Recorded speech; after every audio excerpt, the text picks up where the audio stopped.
want to even be in a relationship with somebody who ain't been to the doctor in 10 years. But why is it so hard when it's time for you to meet somebody or whatever and you ask them for like medical records and things like that? Why do people take such offense today? You should take pride in it. I think so. I think that means that either the male is being, he wants to make sure that he's not messing with somebody that's just been all around and don't have no diseases, or the female the same way, vice versa. I don't see what the big deal about it is. In the last 2 situations I've been in with me getting back with my ex for a few months at a time, we went over my health, and I actually had her install the device on my arm. Okay. She's like, what do I have to do? I'm so scared. I'm like, no, take the thing and push it down and twist it. She's like, oh my God, I'm gonna hurt you. I'm gonna hurt you, Daddy. I'm like, shut up. Just put the thing on there. But that was like a bonding session to me, because if I'm around you and I go into having a diabetic episode, I don't need you panicking and running out the house. I need you to be like, hold on, I got him. He just need to be good. Exactly. All right? So listen, because I'm the female over here and everything, give us something, and I know that you can't go past the bro code, but give us something that us as women should respect more about men. Our personal space. We'll give you the whole house. We'll give you the bedroom. We'll give you half of the closet. We just want the one drawer that you don't touch. The one drawer I can come in, empty my pockets into my drawer, and you never touch the drawer. Okay, now give me something in like the relationship part of it, like the relationship, like not not your personal things or anything like that. Not having issues about friends or people I do business with or people I have communication with in my life, because I'm a businessman. I'm a father. I have 30 plus years of friendly relationships before I met you.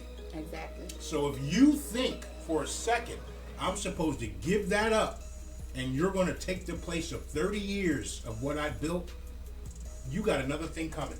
True. And if you get jealous of relationships, because I'm going to be honest, and if I feel it's getting tense with us and we getting tight and everything is good, I'm going to tell you, listen, I cut off a lot of people for you. I just disconnected. I won't disrespect you by having these engaging moments with other people, because I'm going to respect your feelings. But then there are still plenty of people on the list who are of the female, I do business with females. I have girlfriends who are all over the country. And I'm going to have conversations with them, and I'm going to tell them about you so they respect you. So we need to cut all that jealousy stuff out. I had a lot of relationship problems doing radio. I can imagine. It was like, now, I work a regular job, meaning, 9 to 5. Mm-hmm.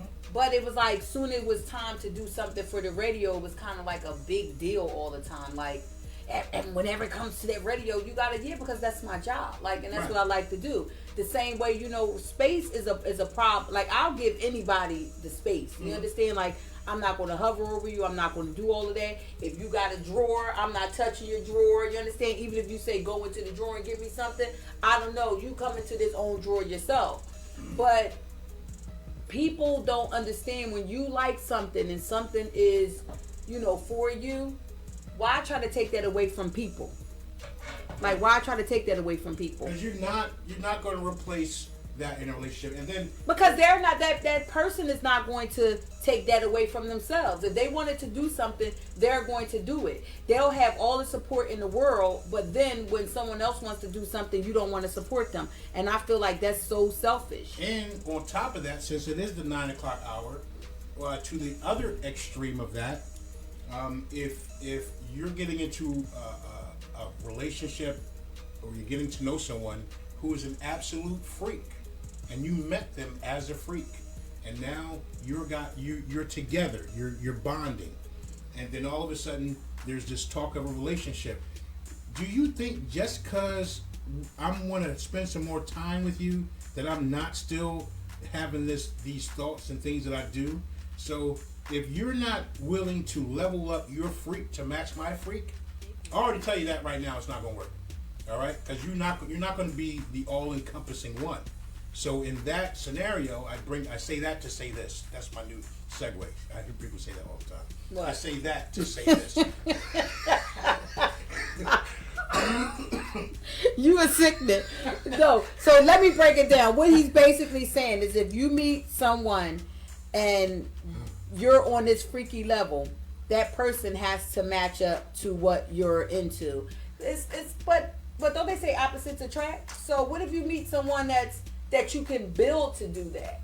What if they're not really into that, or they may have been in a relationship where a person made them feel like yucky because this is how they want it to be? Right. You understand? If you can't be my personal sex slave and follow, and make daddy feel good the way I'm gonna do you, then we need to invite somebody else into this equation, which brings up, and I say that to say this.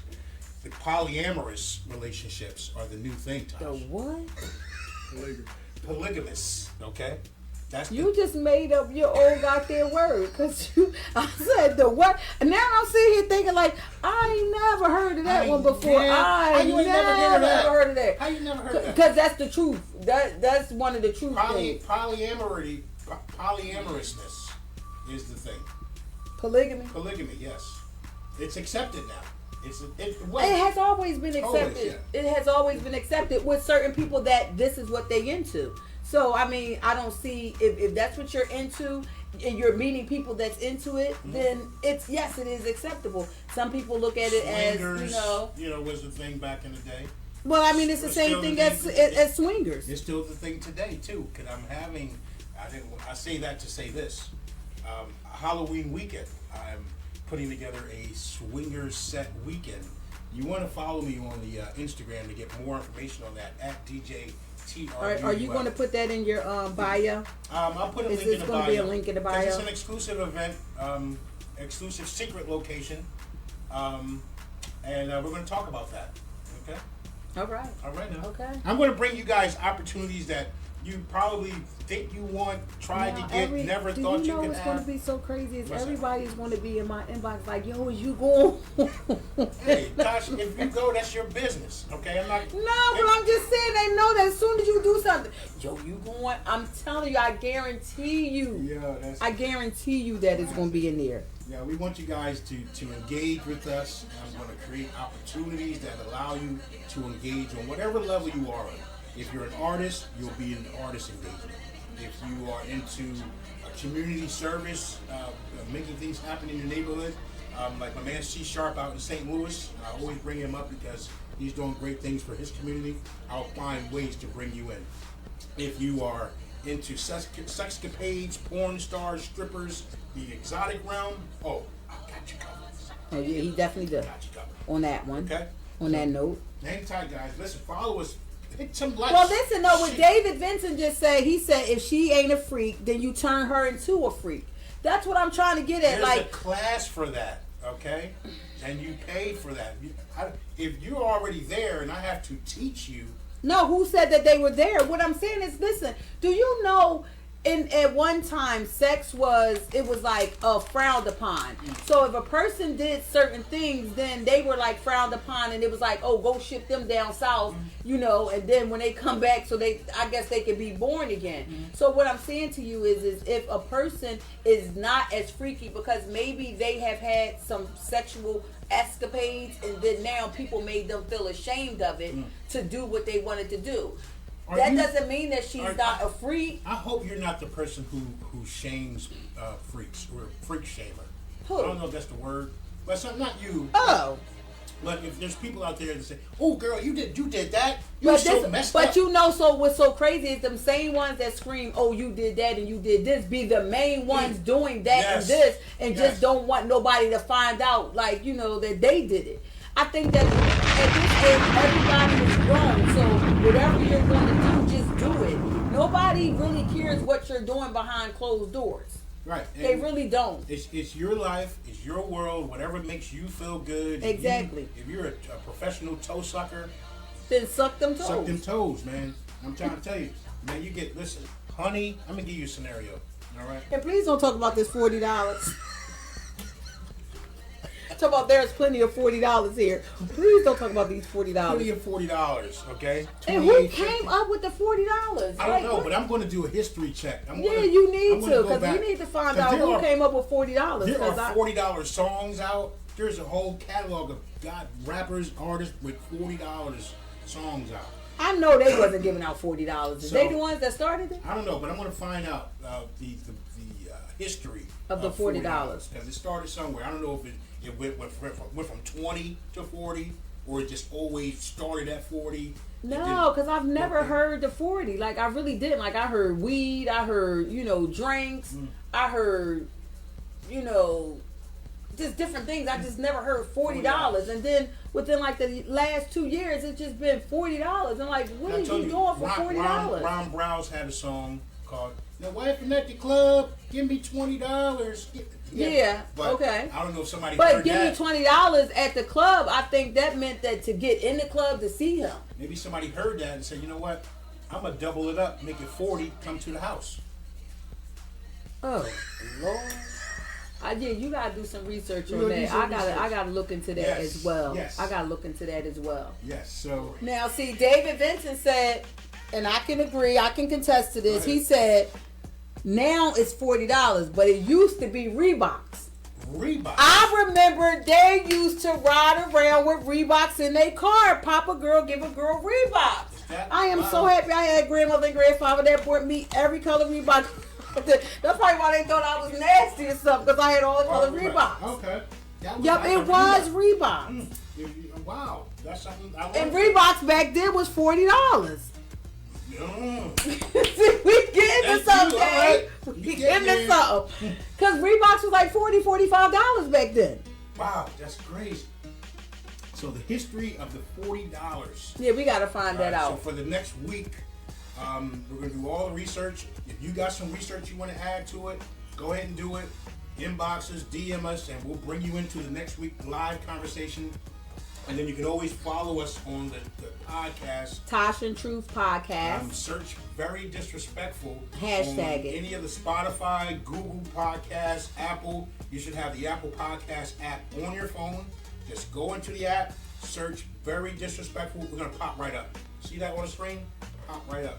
Right, very disrespectful. That. So when will they be able to call? I had people asking, can they call in? Truuf does not like to answer the phone. I will answer calls. They can call. You want to call you direct? I mean, we can. I don't want to. There's a lot of technology stuff. I'm not ready for that. I'm really. You've never been ready for calls. They don't have. Bring them into your live. Go tell them they can come. We'll bring them into our lives. All right, not in literally, but it'll be into our Facebook lives. So you mean so then they're gonna be popped up on the screen? They can do that. If they want to bring in, if you're gonna bring them in from your side or my side, if you want to go live with us. You said that, it said uploaded. The people was just like, okay, we can go into the. Right. I do not. Anyway, you were sitting there talking to the guy. I don't know. I know he's not one of your friends. No, he was talking to me, and we was talking about the $40. So he started getting me into the. Came into your live earlier. Oh yes, we went to school together. Oh, you went to school together. Yes, so he said it's good to see that you back on air. All right, but that was on a break. Okay, we happy to be back on air. We appreciate you. Somebody said, "Why you wearing that hat?" Oh, I'm glad somebody finally said something about the hat. Finally about the hat. I saw it. Suck my penis back, because I don't say that word. Only did that to be smart. Truuf, remember we was in the club, in the stripper club, and Truuf was calling the girls. He kept calling the girls by B's. I said, Truuf, please do not call these girls that. Yeah. So they looking at me, and I was like, don't call them that. And Truuf was like, no, because that's what they are. And I was like, no, they're young ladies. And then you said, get over here and suck my. And I was like, Truuf, don't say that. Say penis. Yeah. And the girl was like, oh my God, thank you. They don't understand those kinds of talk. They don't understand that. I'm on the mic. I'm talking about penis and everything. Nice to strippers. Next thing you know, you out of a check. Next thing you know, they telling you all their problems, like you're the girlfriend. They did girlfriends now. You gotta talk to them greasy. That's how you get things done. That's horrible. All right, nobody wants to be nice to her. We'll stroke your ego till you make that face I like. Sub follow Tosh and Truuf podcast.